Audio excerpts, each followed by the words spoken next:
Welcome to a new episode of Cheaters Always Cheat. Like, subscribe, and share to stay connected. My wife and I have been bound by marital vows for 7 years, sharing a companionship that spans a decade. I am 37, she is 32, and until recently, our wedded life had been nothing short of remarkable. The occasional arguments were but a minor blip in our otherwise affectionate, satisfying, and joy-filled union. Our bed life was less frequent than in our early days, but still healthy and lively. My wife was everything I had ever dreamed of: intelligent, humorous, stunning, and I found immense satisfaction in the life I was able to provide for us. While my job demanded 60 hours per week, she pursued her passions as a part-time professor at a local community college and a yoga instructor. However, my world collapsed around me 4 months ago when, in a moment of curiosity, I happened to go through her emails. There, a conversation with an unfamiliar male name caught my attention. The thread was filled with explicit exchanges, the man emailing my wife explicit videos of their illicit affair. My emotions surged like a storm, shock and anger being the predominant forces. With hours before her return home, I used the time to collect myself and plan my next steps. The videos were like a haunting echo, playing over and over in my mind, shattering my belief in the life we'd painstakingly built together. I prepared to confront her, intending to leave for the night to process the crushing reality on my own. Upon her return, I confronted her with the undeniable evidence. Instantly, she broke down, her tears streaming down her face as she admitted to her indiscretion and apologized profusely. My anger peaked, and I informed her of my decision to leave for a while. Her sobs grew louder, pleas for my stay echoing in the room. During my stay at my brother's, she continuously reached out, expressing her love and remorse. After 2 weeks, I found myself missing her, leading me to return home and attempt reconciliation. I was met with the same vague answers every time I questioned her actions. The man was a 27-year-old professor who had recently joined her department. She vowed to regain my trust, proposing a set of measures including cutting off all contact with the man, changing jobs, allowing me to monitor her location and access her emails, taking an STD test, and seeking professional counseling. Her deep remorse was evident, and her commitment to our reconciliation was unwavering. She lived up to her promises and was genuinely grateful for the second chance, making it a joy to be around her. Yet, the damage had been done. Despite our progress, the memories of her affair, particularly the explicit videos, were a constant source of agony, humiliation, and embarrassment. The resentment towards my wife was immense and impeded our progress. Their close relationship was unprotected, the man well endowed. She seemed to enjoy their encounters more, wearing new lingerie and participating in acts that she had previously deemed distasteful in our relationship. Her enthusiasm was markedly higher with him, even going so far as to engage in acts we had never considered, much to my dismay and confusion. My attempts to understand why she engaged in these acts with him when she refused to do so with me always met with an, "I don't know." My self-esteem plummeted, the haunting images of their encounters serving as a cruel reminder of my perceived inadequacies. Our intimacy suffered. As a result, my mind continuously plagued with the thought that I might not have been enough for her.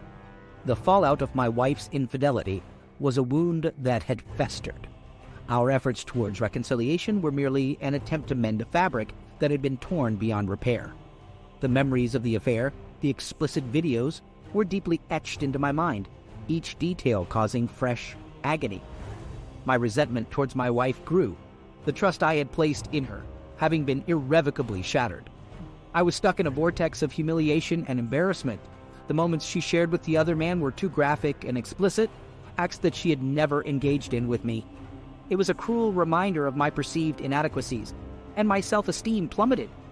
Their enthusiastic encounters, her apparent enjoyment, and the participation in acts that she had previously deemed distasteful in our relationship only fueled my sense of betrayal. As days turned into weeks, my feelings of betrayal transformed into a desire for retribution. If her AP was capable of shattering our lives without remorse, then he deserved to feel the consequences of his actions. The thought of revenge began to consume me. I had unrestricted access to my wife's email as part of her attempt to regain my trust. Among her emails, I found more explicit videos of their affair, each one a damning piece of evidence against the man. An idea began to form in my mind, a plan that would expose the professor for what he truly was. I began to meticulously extract all the videos from her email, preserving them in a separate, secure location. I researched the man further, learning about his personal and professional life. I discovered he was married. His actions had not only violated my marriage, but his own as well. The time for revenge was drawing near. I started to compile a list of contacts, which included the students of the professor, his co-workers at the university, and most importantly, his wife. Each person on that list would receive an email, an unfiltered glimpse into the man's true character. The process of preparing for my retribution was painstaking. I created an anonymous email account, ensuring that it couldn't be traced back to me. I began drafting the email, careful to ensure that my words were as cutting as the evidence I was about to provide. As the days passed, I felt a grim sense of satisfaction. I was no longer a victim, but a man reclaiming his dignity. When the time came, I sent the emails. Each recipient received the videos and a detailed account of the professor's affair with my wife. In the immediate aftermath of my retribution, the reaction was swift, brutal, and far-reaching. The emails, with their lurid, explicit content, spread across the university faster than a wildfire on a dry Californian day, setting off a chain reaction within the academic community that was astonishing to behold. The ripples of shock and disbelief began to spread outwards from the heart of the scandal, touching everyone in their path and leaving them in a state of stunned shock. The professor, once a respected academic authority, found himself suspended pending an investigation. His reputation, carefully built up over years of dedicated service and perceived integrity, was now tarnished beyond recognition. He was faced with allegations of immoral conduct that eclipsed his previous achievements and thrust him into the limelight for all the wrong reasons. A man who had been trusted to guide and educate the next generation was now seen as a predator, a wolf in sheep's clothing. The students who once looked up to him turned against him, their respect and admiration replaced by a deep-seated disgust and a sense of betrayal. They protested his presence, refusing to attend his lectures and demanding his expulsion. Some even went as far as to boycott his classes entirely, while others took to social media to express their anger and disgust. The man's colleagues were no less merciful. They distanced themselves from him, their faces mirroring their disgust and disapproval. The academic community is a close-knit one, and the shock waves of his misconduct spread quickly. His office became a pariah's den, with colleagues avoiding him like the plague. The camaraderie once shared was replaced by cold shoulders and averted eyes. Some of his fellow educators, in a spectacular display of public shaming, projected the explicit videos onto the large screen in the lecture hall, ensuring that the man's disgrace was visible for all to see. The fallout was not just limited to his professional life. In his personal life, the professor was met with shock, anger, and betrayal. His wife, a woman who had stood by his side through thick and thin, was devastated. She filed for divorce, unable to bear the weight of his betrayal. The circle of friends, which they had so lovingly built over the years, quickly took her side. The professor's home, once filled with love and laughter, now echoed with the sounds of accusations and heartbreak. His actions had not only destroyed my marriage, but his own as well. Meanwhile, my wife was completely blindsided by my actions. I had not informed her of my plans, wanting to shield her from the inevitable backlash. When the emails surfaced, she was as taken aback as everyone else, perhaps even more so. As she grappled with the enormity of what she had done, I watched from the sidelines, my heart heavy with a mix of anger, betrayal, and a strange sense of satisfaction. Her remorse, which had once been a hollow echo of regret, was now a profound, gut-wrenching understanding of the damage she had caused. The tears she shed were no longer for herself, but for the pain and humiliation she had inflicted upon me. She began to see the full extent of her actions, the ripple effect they had caused, and the devastation left in their wake. In the weeks that followed, I made the decision to file for divorce. She pleaded for another chance, promising to change, to make amends, but the trust that had once been the bedrock of our relationship was now gone, replaced by a deep-seated resentment that no amount of remorse could erase. The divorce proceedings were a stark, painful reminder of the love that had once blossomed between us. As I watched her across the room, I saw not the woman I had fallen in love with, not the woman I had vowed to spend the rest of my life with, but a stranger. I felt a profound sense of loss, not just for the woman she had become, but for the woman she used to be. The woman who had filled my days with laughter and my nights with warmth. The woman who had been my partner, my confidant, my best friend. The woman who was now a ghost, a painful echo of the past. In the end, I walked away with a heavy heart. Our marriage was over, reduced to a pile of divorce papers and a string of broken promises. But as I walked out of the courtroom, I realized that I was also walking away with my dignity intact. I was no longer just the man who had been betrayed, but the man who had stood up against betrayal. I had exposed the man who had wronged me, and I had held my wife accountable for her actions. The following months were a time of healing and self-discovery. I sought therapy to deal with the emotional turmoil, working through my feelings of betrayal, humiliation, and inadequacy. I reconnected with old friends, finding solace and understanding in their company. I threw myself into my work, finding a renewed sense of purpose and fulfillment in my professional achievements.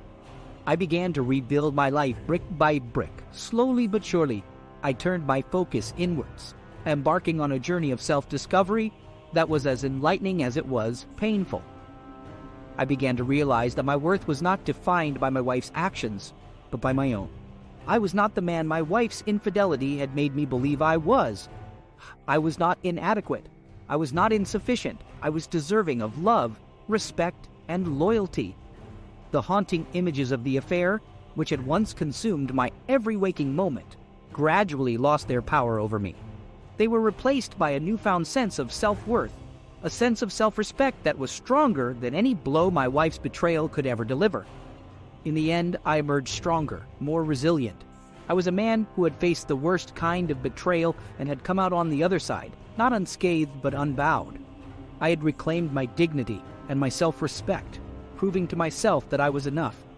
I was not just a survivor of infidelity, but a man who had turned a painful experience into a chance for personal growth and self-discovery. I had faced down the specter of betrayal and had not allowed it to break me. Life after the divorce was a strange, new reality that I had to navigate. My home, once filled with shared memories and laughter, now echoed with silence. It was a stark reminder of the void that her absence had left. But in that silence, I found a space to heal, to reflect, and to grow. I developed a routine, finding comfort in the predictability and stability it offered. I began to take better care of myself, both physically and emotionally. I took up new hobbies, rekindled old passions, and rediscovered parts of myself that had been lost in the turmoil of the marriage. As I embarked on this new chapter of my life, I also sought solace in my work. My career, once just a means to an end, became a source of fulfillment. I immersed myself in my research, finding a sense of purpose and accomplishment that I had not felt in a long time. My colleagues noticed the change in me, their respect for my resilience and determination adding to my growing sense of self-worth. Second story. The story begins when I was a mere child of 10, and so was she. It's a strange sensation to look back, knowing that the girl I played tag with in the park would one day become the woman I would marry, and ultimately, the woman who would shatter my heart into a million pieces. We were best friends who blossomed into lovers, and by the age of 18, we were inseparable. Infatuated doesn't even begin to describe it. We were magnetically drawn to each other, and the intensity of our feelings was so fierce that it seemed inevitable we'd end up together. So, when I popped the question on a romantic Valentine's Day getaway, at the age of 21, it was merely a formality. We both knew we were meant to be. Our life together was beautifully mundane. We both held respectable jobs, maintained a cozy and immaculately kept home, and were surrounded by a warm and supportive circle of friends and family. It was the kind of life you'd see in picture-perfect Instagram posts, but it was ours, and I wouldn't have traded it for anything in the world.